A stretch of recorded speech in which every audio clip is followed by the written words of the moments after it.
Kia ora, Martin Kia Bridges. ora. How you doing? How are you doing, Michael?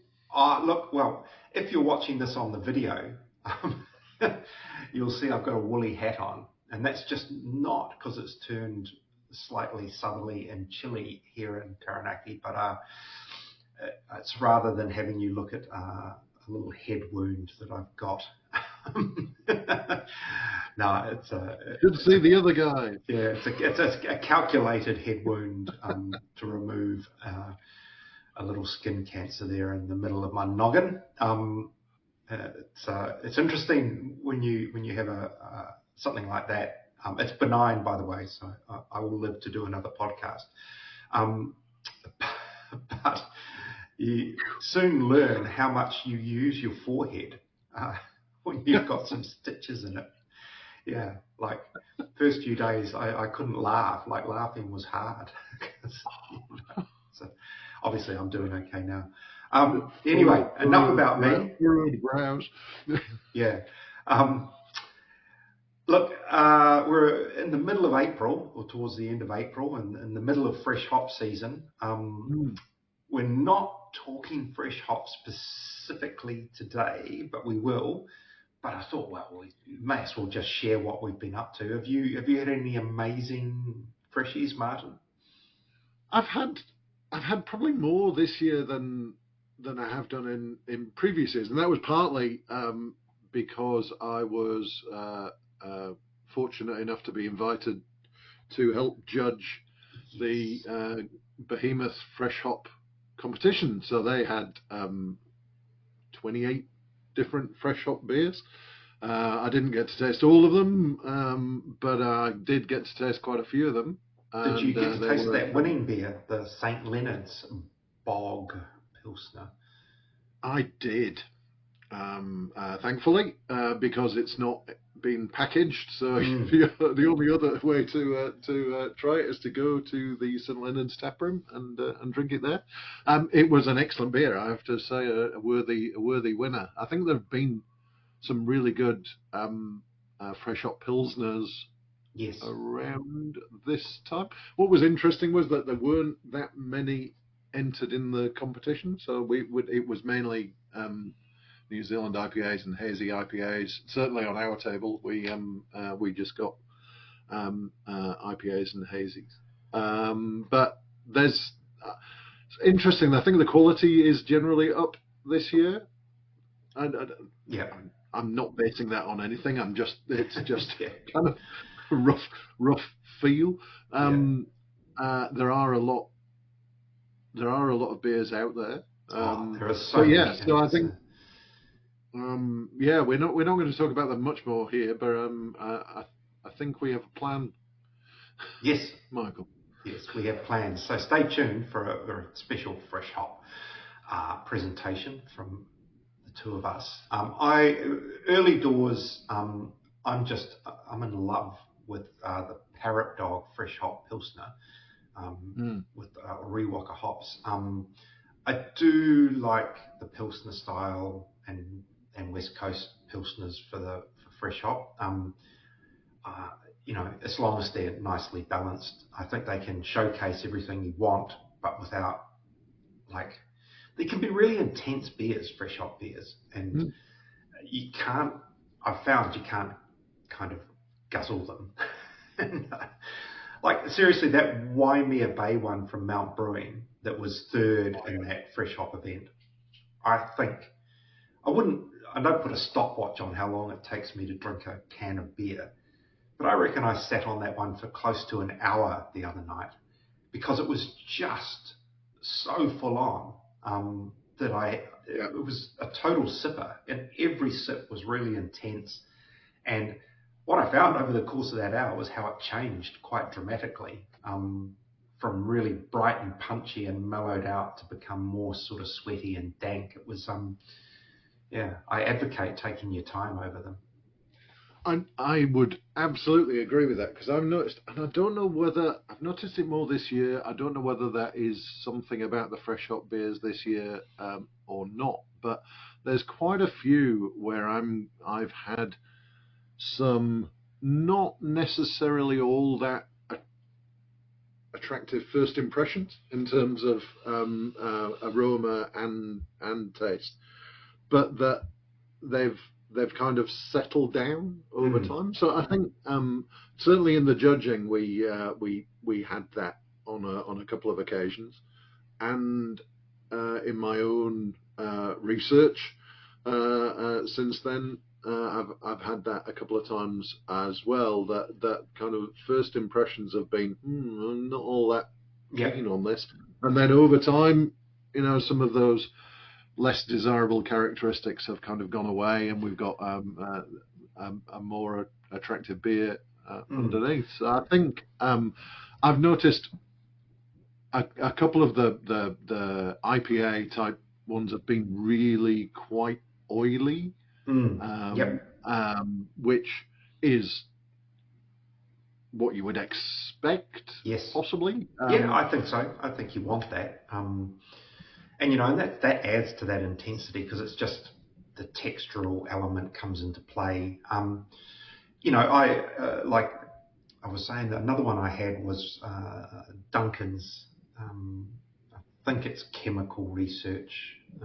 Chemical romance. Chemical romance, is it? Yes. Yeah. There's a lot of chem beers. Yeah. What's that, Martin? With a K. Yeah, for chem eggers.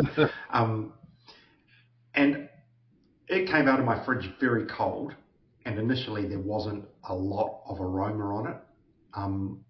But again, after I'd poured a bit, left the can on the bench, went back, and then kind of halfway through it, it's like, oh wow, there's a lot going on here, but the cold holds in the aroma, and I think that's just another thing to be aware of with them.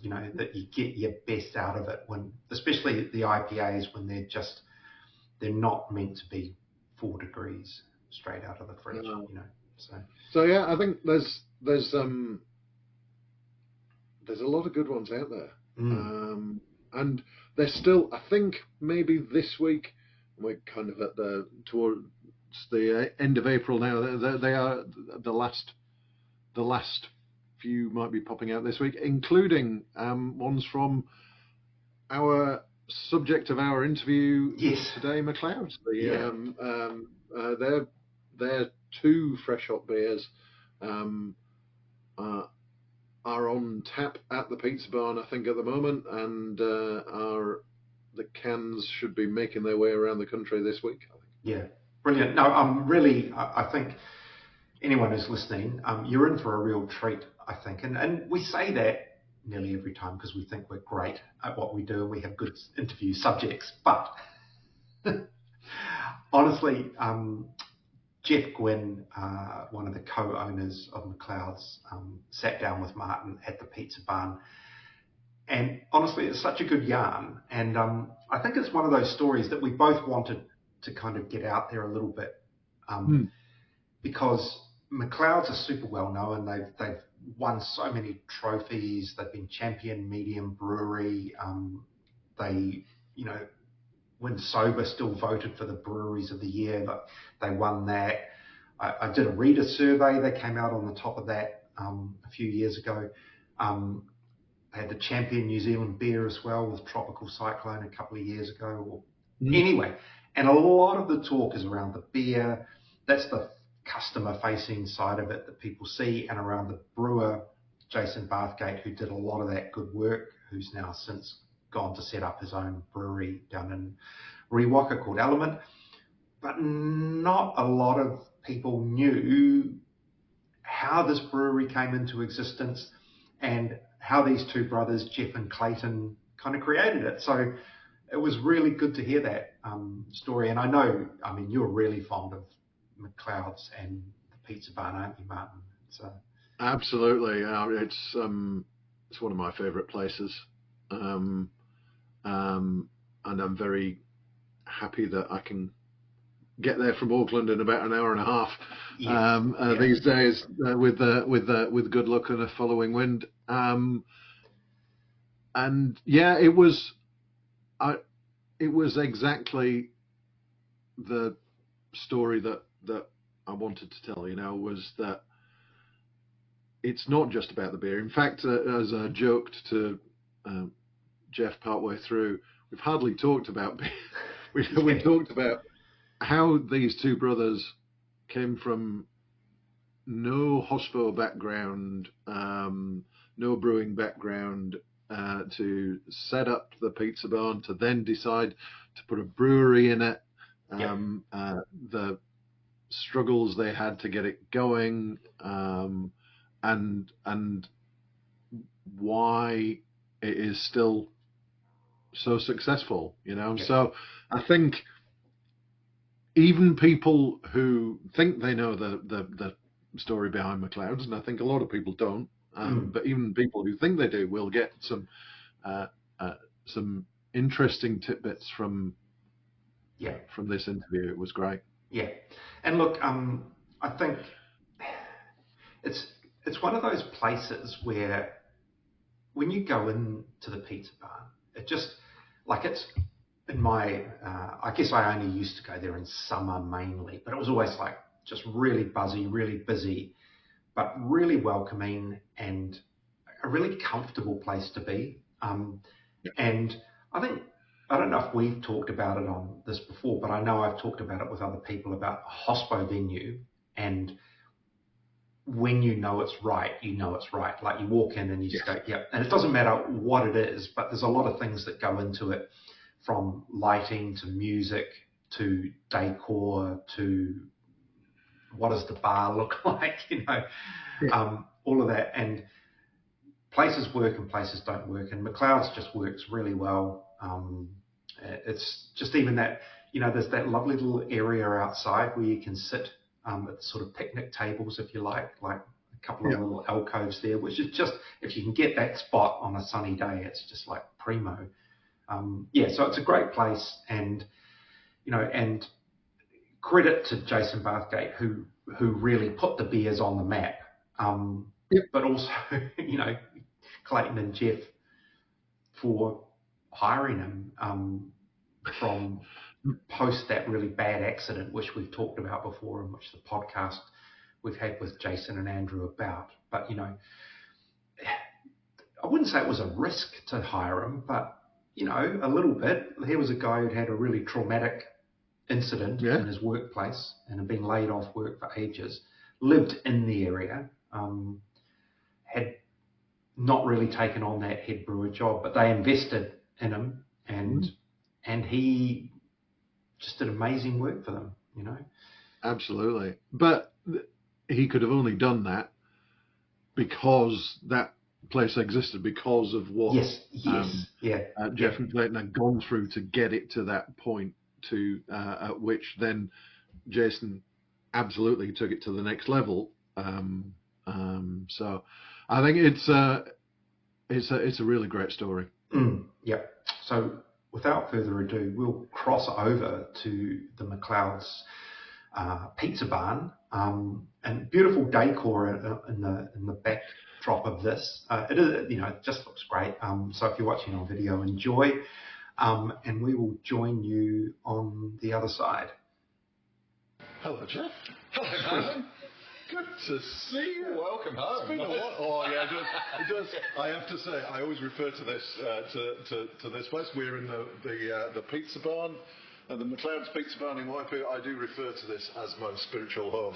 Well, how many years ago was it that you guys came up in the sober bus? Oh, that must. That's a. Is it 10? No, maybe 10 years ago. I don't know. It's a long time. Hey, I've been coming here a long time, and like when my dad's 80th birthday here, and you know, it does feel like a home away from home. Oh, that's cool. It's great to have you back, man. Yeah. So look, we're going to talk a bit about McLeods, but what we wanted to cover a bit really is the backstory, because I think we were saying before we came on air, you know, a lot of people know McLeods from their excellent beers, but they have no idea what's behind it. So you can kind of introduce yourself, and then like I want to know what you did before you ran a very successful brewery. Oh, thank you. That's very kind. Very. Where do we start? Well, let's go way back to, I guess, as a family, because it's myself, Geoff, and my brother Clayton, who are partners in both the Pizza Barn and McLeod's. So going way back, we've been coming up to Bream Bay, which kind of includes Langs, Ruakaka, to an extent Ruakaka, Waipu Cove since the late 80s, I guess. And so Mum and Dad had a place just south of Langs. So this has been coming out of Auckland, the holiday spot for us for a long time. And at that point, if we're talking late 80s and 90s, the old man, Gary, who's got a background in advertising, had pitched an idea to Swan Dry, which evolved into Rod and Gun. So he started, he came up with the Rod and Gun idea and started what was called Outdoor Heritage then, in the late, would have been the first store would have opened just after the 87 share market crash, so that would have been October 87 in Queenstown. So I guess Clayton and I's background is in retailing and clothing, which clear overlap with beer. Yeah, well, sorry, I mean, having been a student in Dunedin for 5 years, this is a different time when, it wasn't quite as pricey to be there. There was always beer in the background, so... in fact, I remember Emerson's being opened in 93 when I was down in, I think it would be 93, you'd know more than that. That was probably about right. Maybe it was a bit earlier than that, but I remember seeing signs pop up when I was living in Queen Street, which is not far away from the original brewery. I think it was about that. So, anyway, beers, who knew that I was going to Otago to practice and follow what was going to be my livelihood down the track? In terms of not States, ever. Not that there's anything wrong with States. It was just too sweet to me. It was just too sweet. I was a Steinway classic guy through and through. So that was where we kind of worked through the 90s until we escaped that business.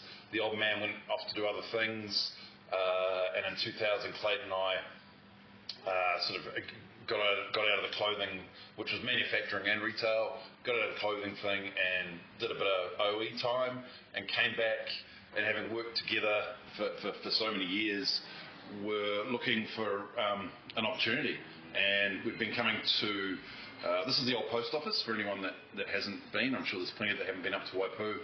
This is the old post office, and it was a restaurant called The Last Post, which then morphed into the original Pizza Barn, and that had been going for a couple of years when the opportunity came up. We'd never been in hospitality, and so we kind of jumped at the chance to give it a go. And that was 2003. So this will be our 23rd anniversary here on the 1st of August 26. So wow. Yeah. So and I guess initially when we got to the barn, worst game of scissors, paper, rock over lost, because I got thrown into the kitchen. We just couldn't find the people to do it, and Clayton has always looked after the front of house / bar, and we dived deep into it and worked our asses off, because the initial idea was for one of us to go and open another branch somewhere provincially, somewhere else, because it's again, for anyone that's been here, it's a very kind of rural, provincial idea. Yep. I guess in my mind, it's a country pub. Yep. But then once you get families and you fall in love with location, the Northlandness of it, we kind of had to figure out something else, because the barn business, the restaurant business, really just wasn't big enough for the both of us, which is where the idea for the brewery came along. So you said that you'd not done hospitality before, and we a joke about like the clothing business, and what made you think, I could run a bar? I think there was this idea of because Rod and Gun was men's clothing at that point in the 90s.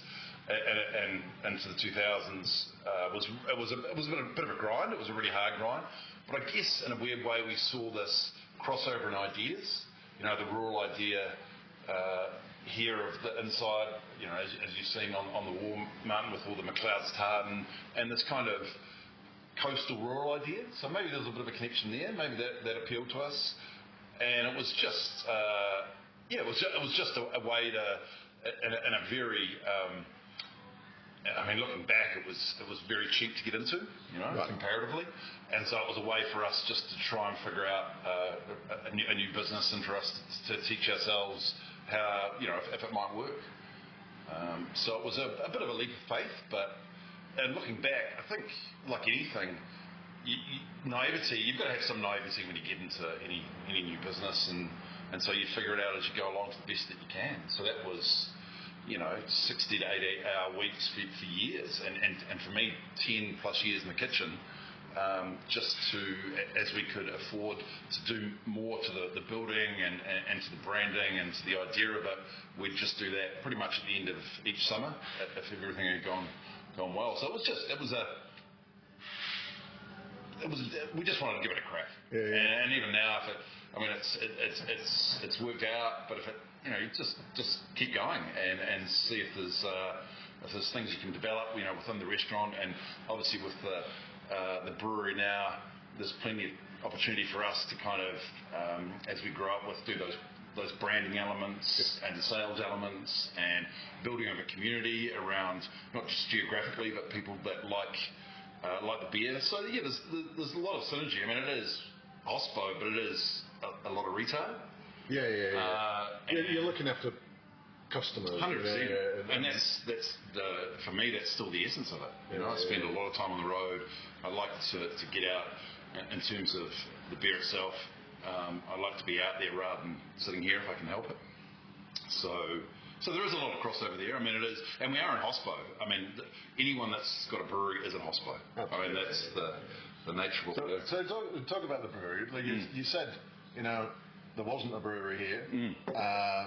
This was a bar, restaurant.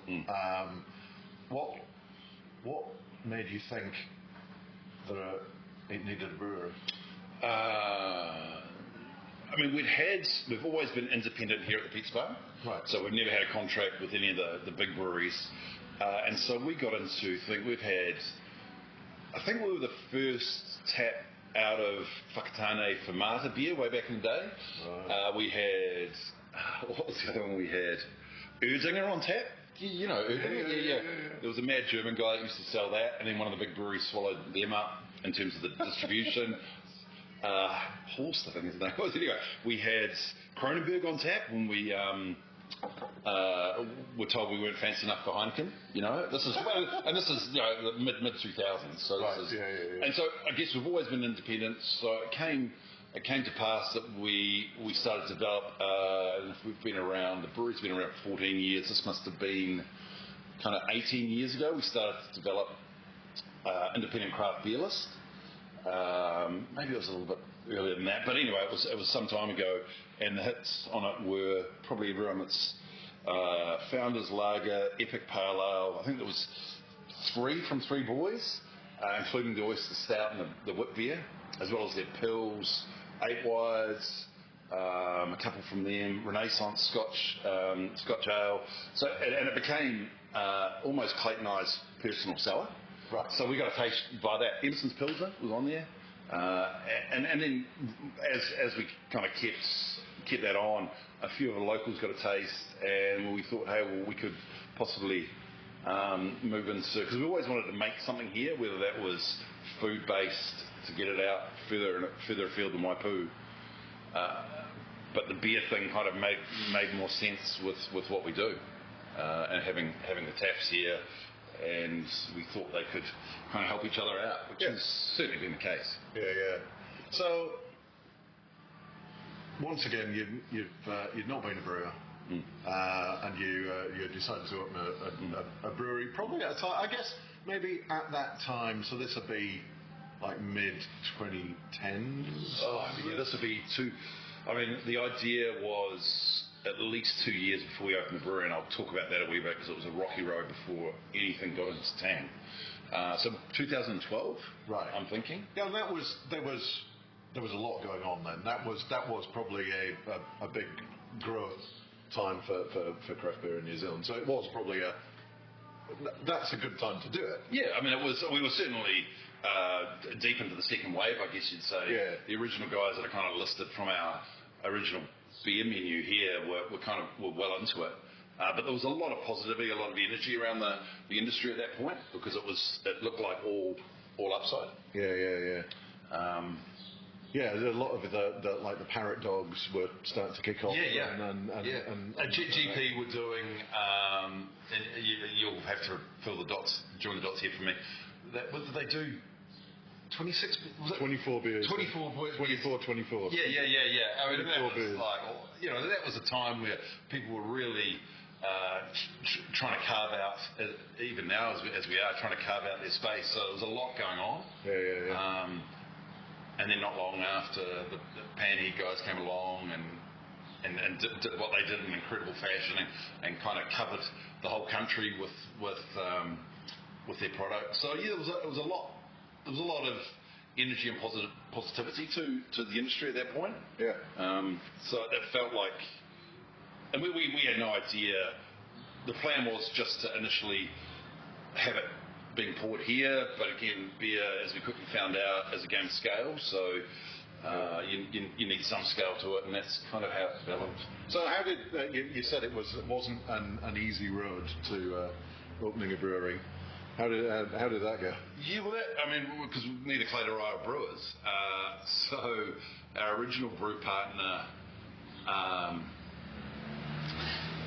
we ended up. Well, it was a bit of a fantasist, pathological lie, I guess you'd say. So that was okay. Yeah. So the brewery took probably it was on the water for over a year, and having been paid for, and so it was a really tricky way to start because we didn't know at that point if the kit actually existed. And I mean, my feeling now is we were probably paying for something in the background before. So we were green and we were naive and we learned some lessons around that pretty quickly. And so once the kit was here, we had to look for a new partner before we'd even brew anything. So there was a gentleman who we'd met at the beer spot in the very early weeks at Northcote, which must have been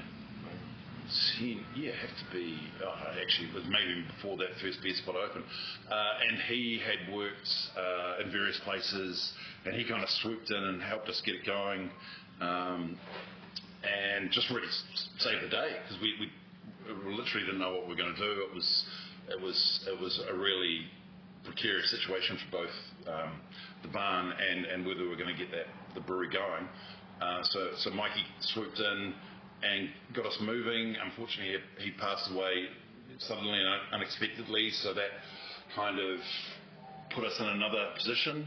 And this is while we're both working sort of 60 hours a week out the front here or for me in the kitchen to kind of keep things moving. So, and then we had, once Mikey passed, Ben Middlemas came up. Oh yeah. I remember those days. Yeah. So he's a top man, and so we had a lot of that kind of brought a bit of fun back to it because he stayed up here, and then we moved, and so he would have been here for 6 months, and then after JB had his terrible accidents at 8 Wides,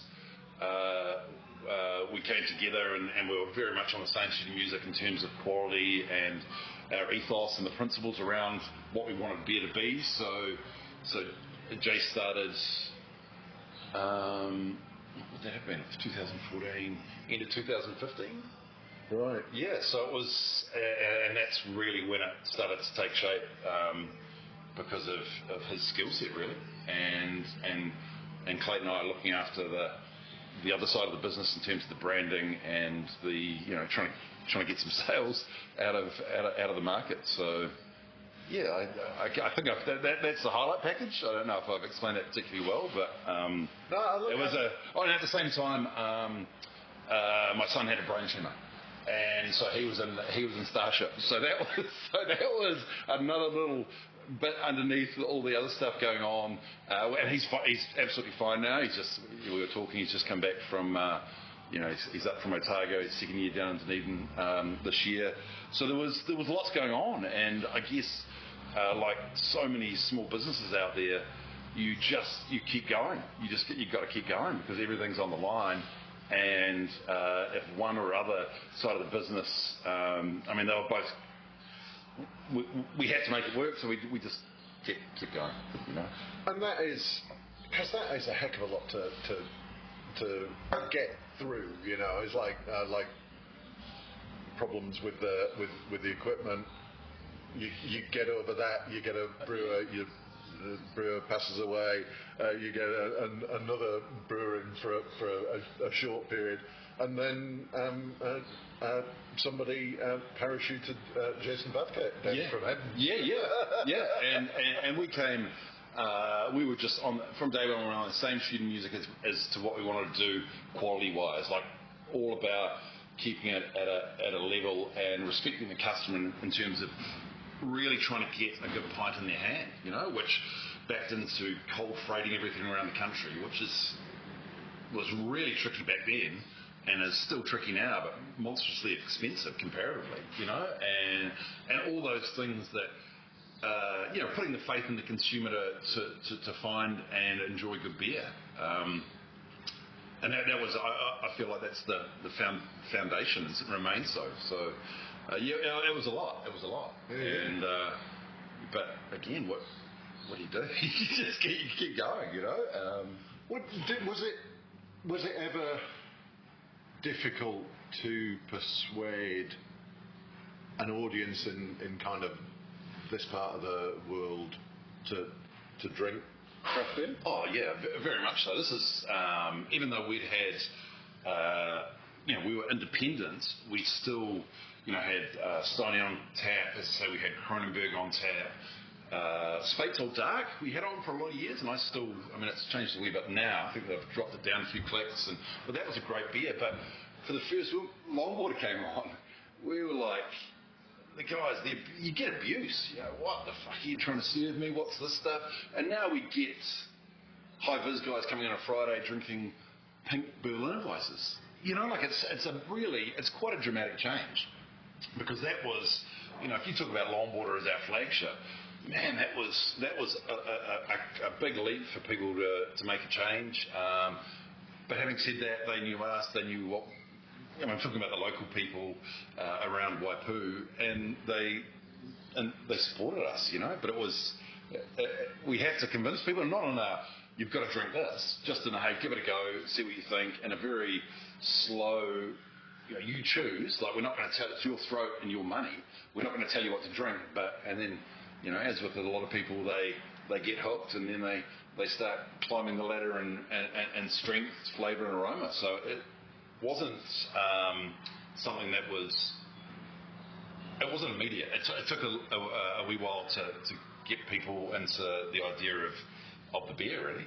Yeah. Locally, and then Northland, different story again, because mostly, especially back in 2014, 15, mostly contracted, mostly to line.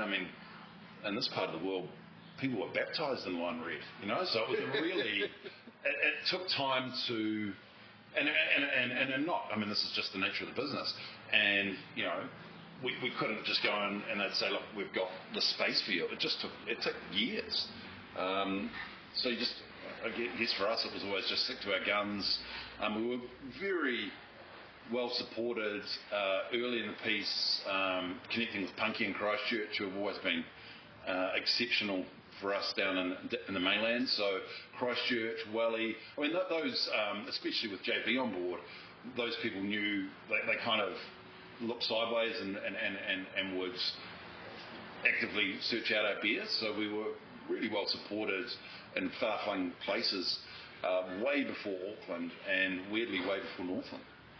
Yeah, I guess it's Northland did feel like like craft beer spread up from Wellington to Auckland and then kind of stopped. For a long time, it felt like if I came up north on holiday, you weren't seeing much anywhere. But is that starting to change? Massively changed. Like I mean now, and not just us. There's been at Heaven's Brewery. There's guys at Fat House, Glen at Q Brew. I mean, you've got, I guess, also following that the trend of hyper localization around the country. You've got a lot of guys smaller than us, and people's minds. Yeah, it's a much different landscape now. You've got people like Hones and Russell, the Duke Cabasson. So there's that idea, especially since COVID, of supporting localising what you're doing it's been a massive change, and it's a hugely different landscape to what it was when we first started, which is great.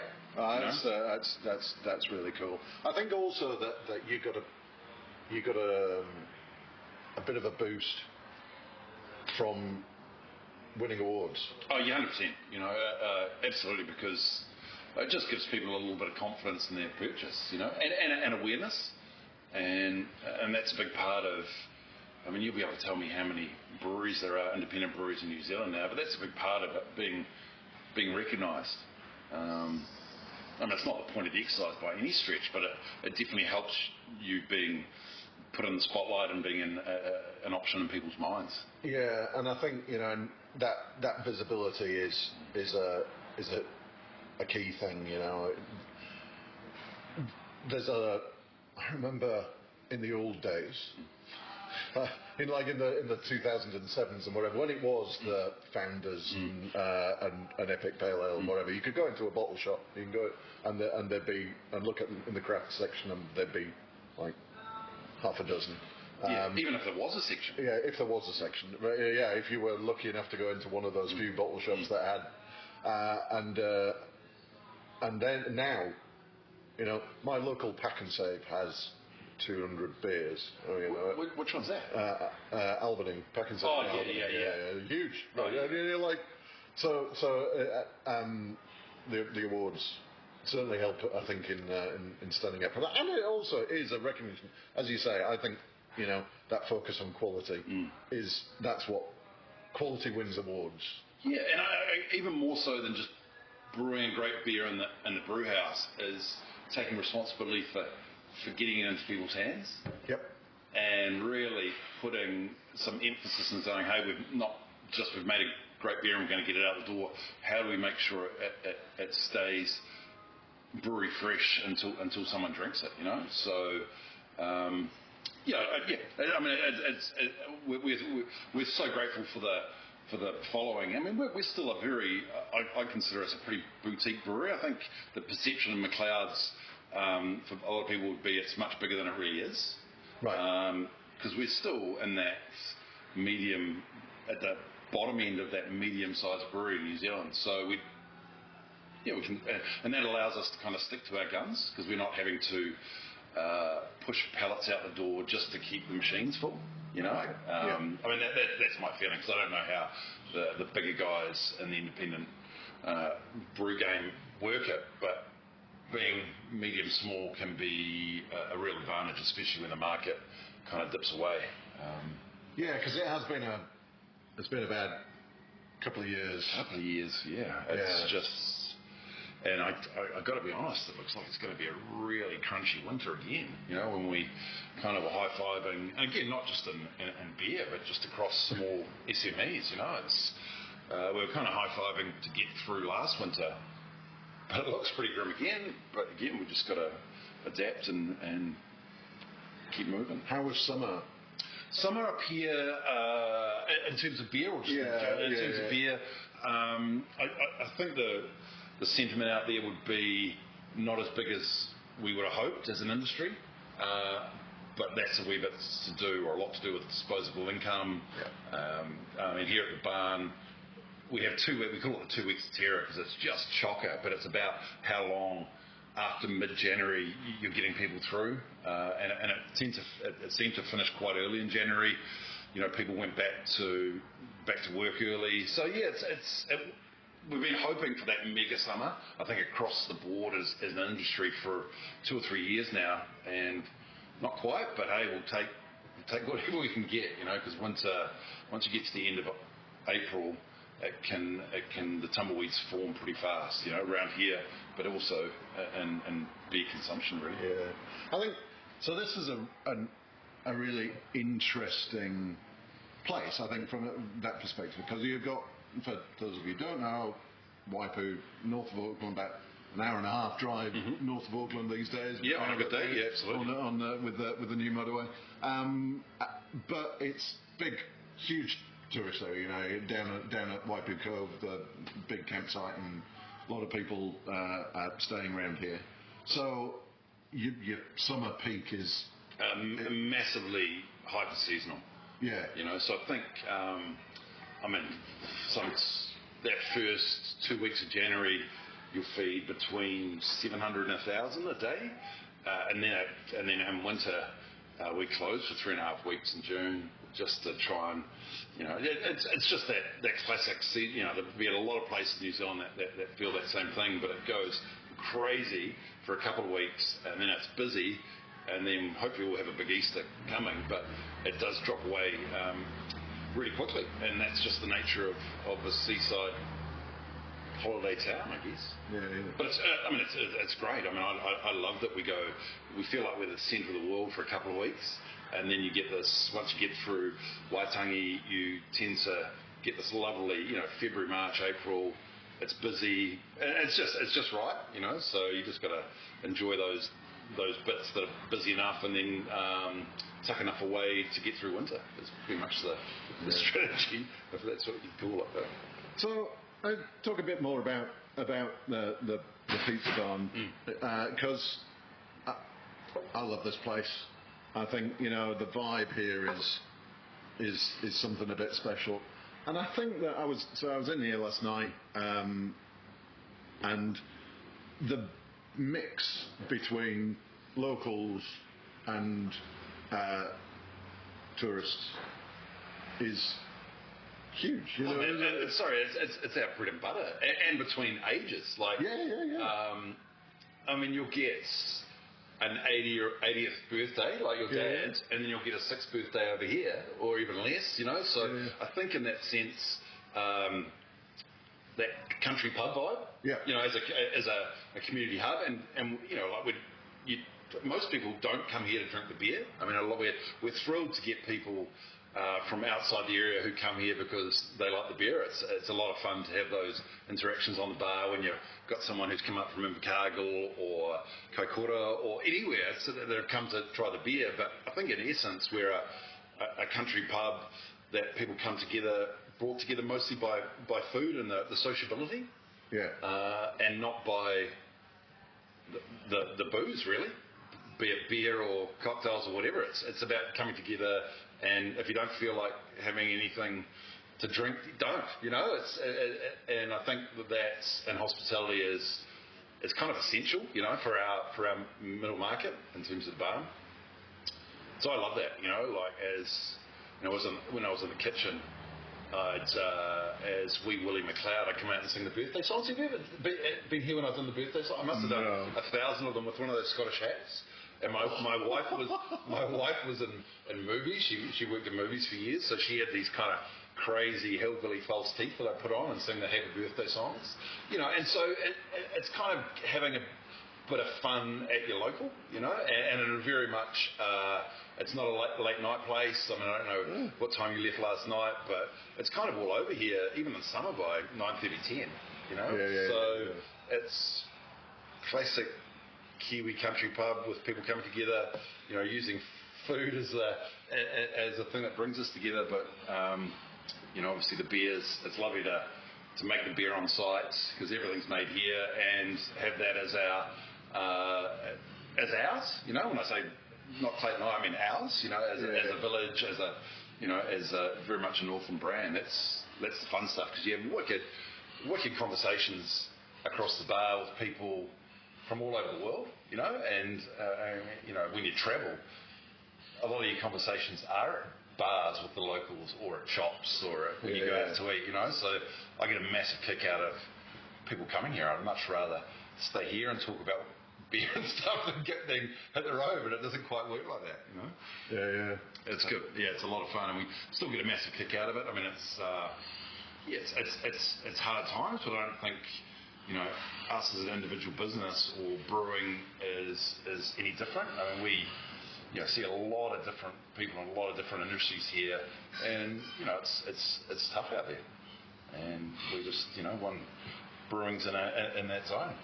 Yeah, I think what was really I was sat out the front with Clayton. Oh, with the High Council of Waipu. With the High Council, I felt very honoured to be part of the front doorstep crowd, and just the number of people that it's like Clayton knows everybody. Yeah. I think, but it's just it does feel like the hub of the village, and I think that's not something that you can make happen. No, and I think us working like we have in the business for so many years, you build those relationships. Yeah. So for those who've not been to the pub, you absolutely should. But can you describe the vibe? Okay, well, I guess, as I say, country pubs have always been our thing, much modelled on UK. Represents the village, celebrate it. The story of Waipu, for most people won't know, is a classic immigration story where, following Norman McLeod, this is the settlement block. Norman McLeod donated all this land to the community, and then the post office was built on it. Right. So my surname's not McLeod, but we wanted to celebrate the heritage of the area. It could have been Scotland, McLean, Cooper. There was 20-something families that came. The boats were built in the Ullapool, went to Nova Scotia, where they really couldn't set up a community, mostly because it was so harsh, and then ended up here in Waipu and set up a very successful community. So I guess the vibe of the place is we want to celebrate our coastalness with the surfboards on the wall that have been made by one of our friends, and then the ruralness of the history of Waipu, which is that Scottish immigration, all self-funded. They built all their own boats and came out here and grew a very successful community. So we have the Highland Games here every year. It seems like for the opening of an envelope, there's a Scottish band go down the street, the pipe band, But it's cool because that's the story of that's our story, and then you get the modern wave, which is all these houses at Langs and Waipu Cove. So we get the holiday crowd, which is amazing because it's, they're our friends and they come up here and they make this business what it is. So it's, I guess if you're coming out of wherever, we'd like you to come here and feel welcome, feel at ease, and just feel relaxed in the surrounds. So I guess that's always the goal, and we want people, whether it's if you're eating down because we are very middle market, or you're coming up, everyone's welcome here. There shouldn't be any snapping of fingers, or we get a very diverse crowd, as you said, Martin. And a very diverse age range within that crowd. So I'd hope that everyone feels welcome to come here. That to me would be the essence and the spirit of the place. So we've not talked much about beer. No, that's right. You're having a day off. This is for a beer podcast. Yeah. We've really not said a lot. Yeah, but having said that, the beer and everyone, I would suggest, because when I go outside of Waipu anywhere, I want to drink their beer and hear their story. And it's not necessarily. It's often about more than the beer. It's about the place and the background and their approach to things. But sorry, let's talk about the beer. Yeah. So we'll touch briefly on this because I wanted to. It's probably something we'll talk about in a future episode, maybe. But so you have a new brewer. Yeah. yeah, so Gav and obviously Jason Mon have gone to Rewalker, and a place they kind of most adored, I feel like, and so obviously they're doing. Jason seems to make some amazing beer, and we wish them all the best. Gav's come with his entire family, so 2 kids, 11 and 7, and they have moved from Margaret River, and they're in Mangawhai. They've moved to Mangawhai, so big relocate, you know, and we're thrilled to have him here. And I guess the key for us in looking for someone to fill such big shoes was, I mean, you've got to want to be in Northland and this part of the world, and you've got, because it's and we wanted somebody that wanted to be in this part of the world long term, you know. And Gav, I think, already has got on. He's fitted in so well. He's probably seen more of Northland in the last 6 months. The first thing they did was buy a caravan. They go away, mad surfers. So they've just fitted in so well and seem to really adore the coastal vibe and the community vibe. You know, so it just seems to have, you know, it seems to have worked out. So he's become a immediate and close part of the clan, really. So it's great to have him here. So and do you see him making his mark on the beers? Well, I guess 6 months, absolutely. And I think, you know, you've always got to give someone time to get into their groove, you know, because it's quite, I mean, even compared to the Australian market, the New Zealand market we're same, but very different.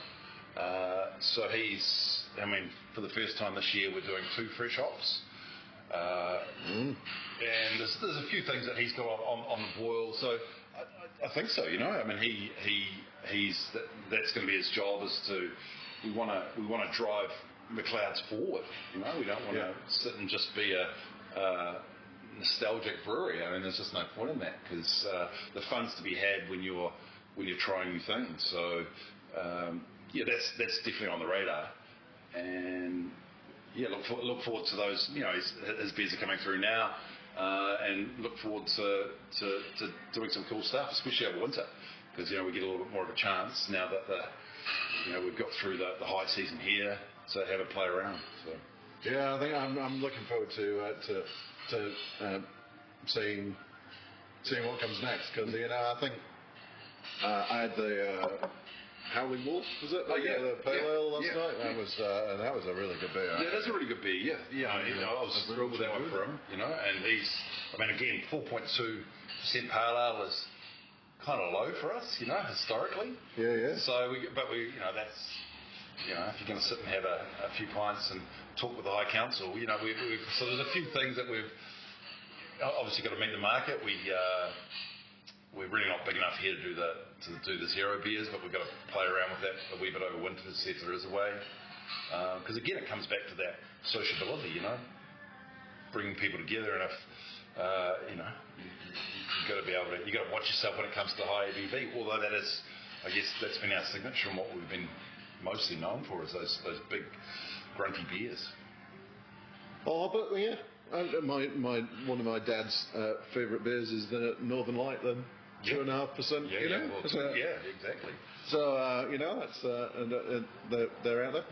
Look, I think we could wrap it on all day, but just as before we wrap it up, what's the future? What's the for McLeod's? Yeah. Is just stick to our principles. Just make the best beer we can. Keep, you know, trying to build our community. You know, like, we're really heavily into independent music in this part of the world, and in Auckland with BFM and the Others Way. Just keep trying to do what we enjoy, beer, but also beer centric and around those other things that we can involve ourselves in. And stay close to our customers and just look after them as much as we can as we try and navigate what's going to be obviously a pretty tricky X amount of time, a few months at least. And so just stick to what we've always done and keep going.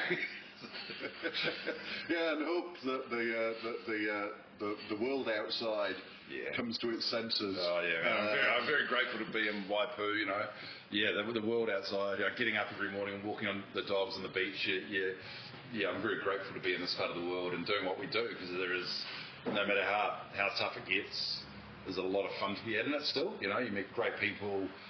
Yeah, it still holds a huge amount of enjoyment for me. So hang on to that too. Excellent. It's been awesome. Thank you, Geoff. Thank you. I feel like I've just rabbited on too much. No. It's been awesome. It's always great to come here, and it was. We've been meaning to have this chat for ages, and I'm glad we finally got to. Well, thank you very much. Appreciate it. Martin, I'm never going to go into a rod and gun shop with the same attitude again. I know. Who knew? Who knew? Yeah. I did not know that. Yeah. But yeah, there you go. It's an educational podcast. We are learning stuff about people. Yeah, I think it was how. I still don't quite get my head around how you go from, hey, we're doing fashion manufacturing and retail, and I'll tell you what, let's open a pub. Yeah. And I mean, Geoff made the comment that, it's sort of retail in its own way, but, I mean, one is you're indirectly connected with the customer, and the other one you're quite directly connected to them, I think, in terms of having a brewery and bar, where customers are coming up to you and telling you what they think of your product then and there, as opposed to buying something. So I did like his comment about when they introduced Longboarder Lager, and that people were sort of like rebelling against it. And but I think he said something like, once people start climbing that ladder, they get on it and they start climbing it in terms of strength and flavour and aroma. And I think it's a really good description of how you progress through craft beer. It is a bit of a ladder. In that regard. I think so, and I think Longboarder is still so important to McLeods. Is still, they get that huge range of clientele. A lot of holiday makers, a lot of locals. Yeah. Some people some idiots driving up from Auckland to have 80th birthday parties. Yes. Yeah. But it's a huge mainstay for them. I mean, it's a really great beer. Yeah.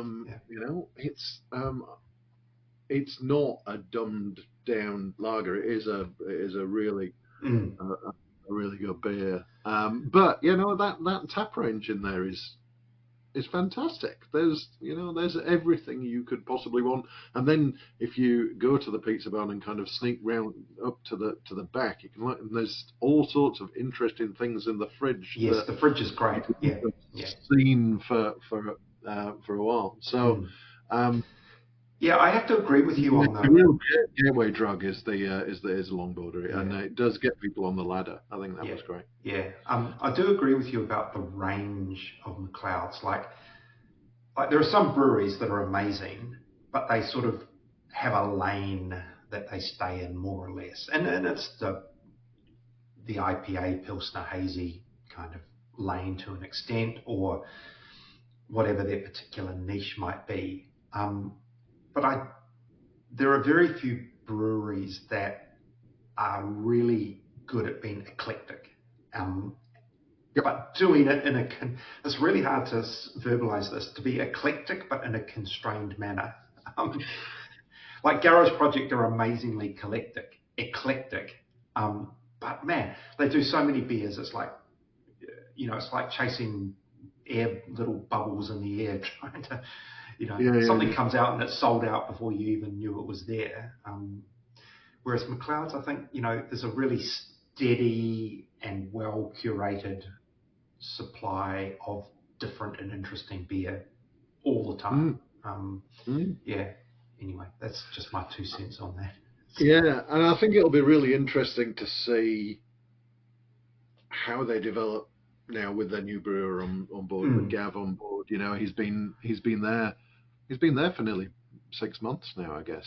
And those were extremely big boots to step into, following on from Jason. But you know, he's settled into the area really well, and I think that was really important. That came across to me as that was really important. To Geoff, you know, to Geoff and Clayton, that they got somebody who understood what it meant to be living in Northland, and but probably one of the first of his actual own beers that came through was the Howling Wolf Pale Ale. I was drinking while I was there, and that is a cracking, slightly lower strength pale ale, and I think that has the potential to kind of be the pale ale version of Long Border. You know, okay. I've definitely. He did a sparkling IPA, which was one of the early ones, and to me, it's like that's a very Aussie thing to do, a sparkling, you know, riffing off Cooper's sparkling ale, you know, because sparkling ale is such an Australian style, but to do a sparkling IPA, I think it's kind of a little bit stamping your own mark on it, saying where I'm from. I was just thinking that while it is a very long geographical distance from Margaret River to Waipu, I think sort of culturally and to do with the isolation and whatever, and the geography, Northland and Margaret River are not separated by much, maybe a whole lot of vineyards perhaps, but you know, it's and bigger waves potentially in Margaret River, but they're both kind of remote, easygoing kind of places. So I think it would be a reasonable transition to make, I think. Yeah, I think so, and I hope he sticks around. He seems to have settled in well. I think I said to Geoff that probably later in the year, or certainly in a few months, it'd be great to go back and sit down with Gav and actually have a chat about the beers, instead of just randomly talking about how people get from fashion into owning pizza barns. I was your comment around like that lower alcohol pale ale. What was the ABV on it? Do you remember? I think it's around about 4.2 or something. Okay. It's kind of at that that kind of, rather than in the low fives or the mid fives, where a kind of a lot of pale ales have traditionally sat. That it's kind of more at the. Although, mind you, these days you can people are calling things IPAs when they're 5.5. So I think there's probably a discussion to be had at another point around lower alcohol, and because I don't know if you've ever paid much attention in the month or so it's been out, but the sale of alcohol, kind of the latest reform that the government is proposing.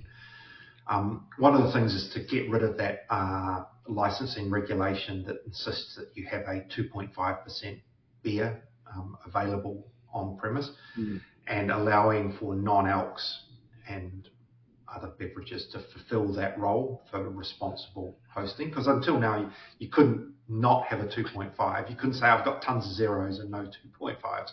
You had to have it. And so if that phases out, it'd be interesting to see where that beer, that window of ABV goes. And I can sort of see it moving out into the 3.24 range, you know.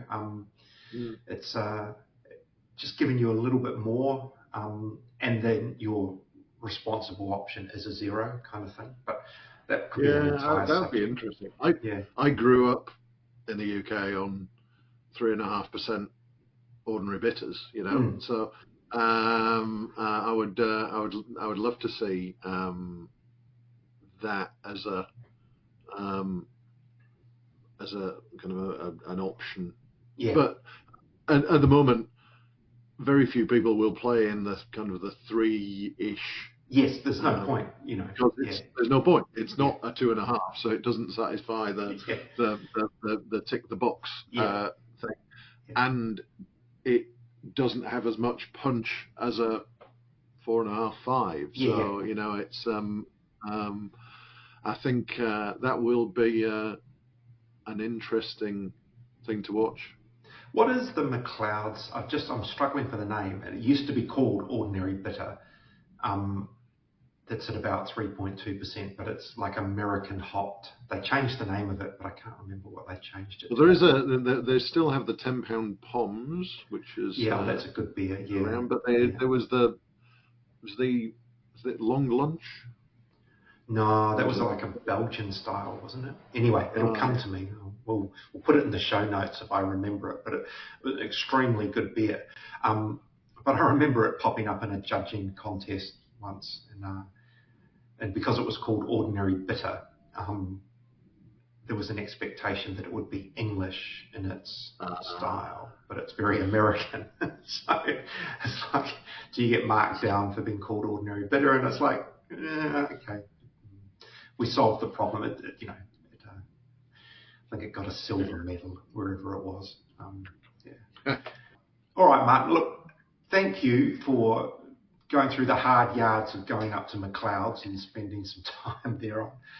You know, it's a tough job. I'm willing to put my body on the line. Tremendous. And really good interview. And I hope you folks listening at home enjoyed it. And come back to us in a couple of weeks where we will be hopefully all over the freshies. I think we'll do a little live tasting, Martin. I think that's the plan. Yeah, I think I'm looking forward to it. I'm being very diligent in my research. Same here. All right, I do have a box coming from one of the retailers, so hopefully it arrives before we do that. Anyway, so yes, stay tuned for some fresh stuff, and generally stay tuned all the time. The Third Pint Theory is recorded, edited and produced by myself, Michael Donaldson, and Martin Bridges, the Beer Bigwig. You can find past episodes on Spotify, Apple Podcasts, YouTube, and all the other podcast platforms. If you've enjoyed this episode, remember to subscribe so you never miss an episode.